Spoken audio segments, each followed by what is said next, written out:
اس مبارک موضوع پر اجتماع ہم سب کے لیے نجات و مغفرت کا ذریعہ ہے۔ اسی زمانے میں پیر مہر علی شاہ تھے، بہت بڑے بزرگ، حضرت شیخ عبد القادر جیلانی کی اولاد، اور لاکھوں لوگوں کے پیر۔ عجیب انہوں نے مجاہدات کیے تھے، ان کے حالات بھی بہت ہی عجیب و غریب ہیں، وقت نہیں کہ میں آپ کو سناؤں، لیکن انہوں نے بھی قادیانی سے براہ راست مناظرے کی بات کی اور بہت محنتیں کی، اور انہوں نے اس موضوع پر کتابیں لکھی، اور ان کی کتابیں ایسی عالمانہ ہیں کہ مولانا حکیم الامت مولانا اشرف علی تھانوی نے ان کی کتابوں کا حوالہ بیان القرآن میں دیا ہے۔ پیر مہر علی شاہ بہت بڑے عالم بھی تھے اور بہت بڑے شیخ طریقت بھی تھے۔ وہ تشریف لے گئے تھے حج کے لیے۔ یہ وہ زمانہ تھا جب غلام احمد قادیانی کا فتنہ ابھی پیدا نہیں ہوا تھا، یعنی وہ تو تھا، اور اس وقت تک ایک عالم کی حیثیت سے اس کی شہرت تھی،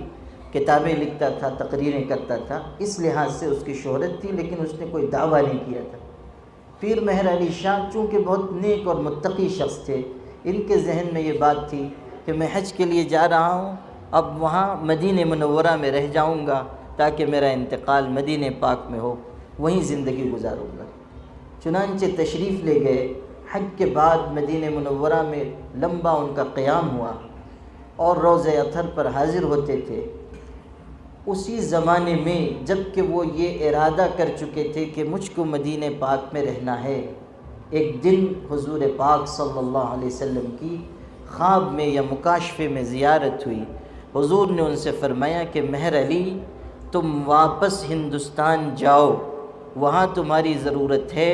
عن قریب میری نبوت پر کتے لپکنے والے ہیں، اس وقت تم کو دفاع کرنا ہوگا، اس وقت تم کو کھڑا ہونا ہوگا، تم یہاں نہ رہو، مدینہ منورہ میں واپس جاؤ۔ چنانچہ اس ہدایت کے بعد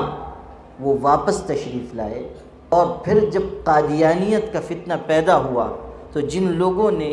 پہلی صف میں رہ کر اس فتنے کا مقابلہ کیا، ان میں پیر مہر علی شاہ بھی تھے۔ ان کا مناظرہ طے ہوا غلام احمد قادیانی سے، اور اس نے بہت ساری شرائط رکھی، انہوں نے قبول کر لی، پھر شرائط بڑھاتا گیا، یہ قبول کرتے گئے، یہاں تک کہ جب مقررہ تاریخ پر یہ پہنچ گئے تو اس نے عجیب بات کی۔ مناظرہ ہونا تھا اس پر کہ یہ پیغمبر ہے یا نہیں، مناظرہ اس پر ہونا تھا کہ عیسیٰ ہے یا نہیں، مسیح ہے یا نہیں، مہدی ہے یا نہیں، لیکن اس نے عجیب بات کی۔ اس نے کہا اس موضوع پر بات نہیں ہوگی، بلکہ میں اور آپ، یعنی قادیانی اور پیر مہر علی شاہ، ہم دونوں بیٹھ کر عربی میں تفسیر لکھیں گے، عربی تفسیر میں مقابلہ ہوگا، جس کی تفسیر اچھی ہوگی سمجھا جائے گا کہ یہ اللہ کی طرف سے نصرت پایا ہوا شخص ہے۔ ہم آپ ہوتے تو کہتے کہ بھئی یہ کیا بے تک کی بات ہے، اس پہ کیسے مناظرہ ہوگا، لیکن پیر مہر علی صاحب نے کہا کہ ٹھیک ہے، اگر اس پر مناظرہ کرنا ہے، ایسے حق ثابت کرنا ہے، آ جاؤ، تم بھی تفسیر لکھو گے اور میں بھی تفسیر لکھوں گا۔ پھر اس نے شرط بڑھائی کہ دوسری کچھ تفسیریں ساتھ نہیں ہوں گی، حافظے سے لکھنا ہوگا، حافظے کی مدد سے کوئی بھی حصہ متعین کیا جائے گا قرآن مجید کا، اور عربی زبان میں اس کی تفسیر لکھنی ہوگی۔ پیر صاحب نے کہا منظور ہے، آ جاؤ۔ آخر میں کچھ اور شرط اس نے رکھی، تب پیر مہر علی شاہ نے کہا تھا، اور کیسی زبردست قوت روحانیت تھی ان کی، انہوں نے ارشاد فرمایا کہ مرزا سے کہہ دو کہ وہ مناظرے کے لیے آ جائے، جس طرح وہ چاہے گا مناظرہ ہوگا، اگر وہ اسی طرح مناظرہ کرنا چاہتا ہے تو سن لے، میں صرف اپنا قلم خالی صفحے پر لکھ دوں گا، قلم خود تفسیر لکھ کر دکھا دے گا۔ آخری بات ہے، غلام احمد قادیانی کو ہمت تو ہی نہیں،